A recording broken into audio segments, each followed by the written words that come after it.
आणि धनंजय मुंडेंच्या भेटीनंतर विरोधकांच्या निशाण्यावरती आलेल्या सुरेश धस यांनी आता धनंजय मुंडेंच्या विरोधात आक्रमक भूमिका कायम ठेवली आहे। धनंजय मुंडे कृषी मंत्री असताना त्यांनी बदल्या आणि पदोन्नतीमध्ये 100 कोटींचा घोटाळा केल्याचा आरोप सुरेश धस यांनी केलाय। या प्रकरणी आपण ईडी, सीबीआय आणि एसीबी कडे तक्रार करणार असल्याचंही धस म्हणतात। या कृषी विभागाच्या घोटाळ्यामध्ये सहभाग असलेल्या सर्व अधिकाऱ्यांची नार्को टेस्ट करा आणि त्या सगळ्या अधिकाऱ्यांचे सीडीआर बाहेर काढा अशी मागणीही धस यांनी केली। सुरेश धस यांनी धनंजय मुंडेंच्या काळातील बदल्यांचं रेट कार्डच वाचून दाखवलं। कृषी मंत्री धनंजय मुंडे यांनी केलेल्या बदल्या आणि पदोन्नत्या या प्रक्रियेमध्ये सुद्धा 100 कोटी रुपयाचा भ्रष्टाचार केलेला आहे।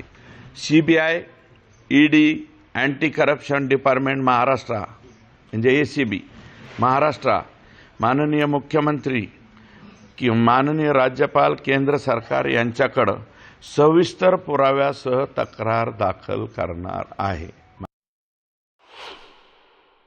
कृषी विभागात कृषी सहाय्यक 60,000, त्यामध्ये 20,000चा वाटा कृषी मंत्री, उरलेले 40 विभागीय कृषी संचालक, कृषी परिषद 1,40,000 वाटा मंत्र्यांकडे, धनंजय मुंडेंकडे, उर्वरित कृषी संचालक म्हणजे इतर असते। कृषी अधिकारी 3,00,000, क्षेत्रीय मंडळ बदलीचा रेट होता कृषी अधिकाऱ्यांचा, ते संपूर्णपणे धनंजय मुंडेकडे यांच्याकडे जात होते पूर्ण।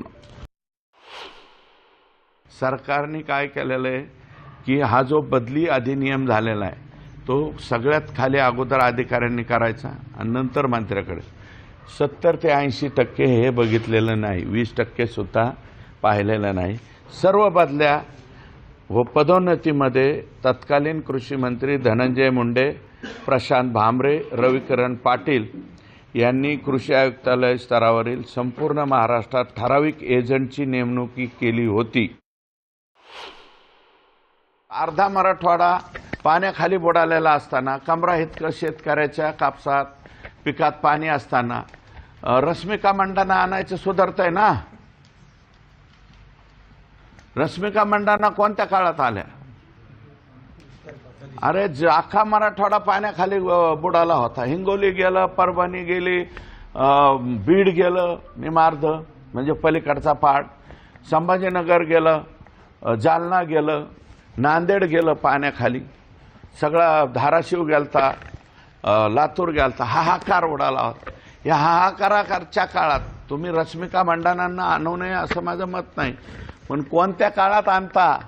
कृषी मंत्री महोदय, तुमचं स्वतःचं लक्ष कुठं होतं? सगळेजण सगळीकडून दाखवत होते ना मीडियावरती, सगळा मराठवाडा पाण्याखाली गेलाय, सगळ्याचं वाटोळं झालंय, अमकं झालंय, तमकं झालं। त्या काळात तुम्हाला रश्मिका मंडानाचा कार्यक्रम आठवतो?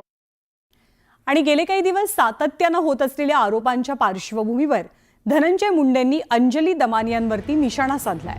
दमानियांनी केलेले आरोप किंवा दावे हे संपूर्णपणे चुकीचं असल्याचे धनंजय मुंडे म्हणतात। अर्धवट कागदपत्र आणि माहितीच्या आधारानं त्यांनी हे आरोप केलेत असं धनंजय मुंडेंनी म्हटलंय।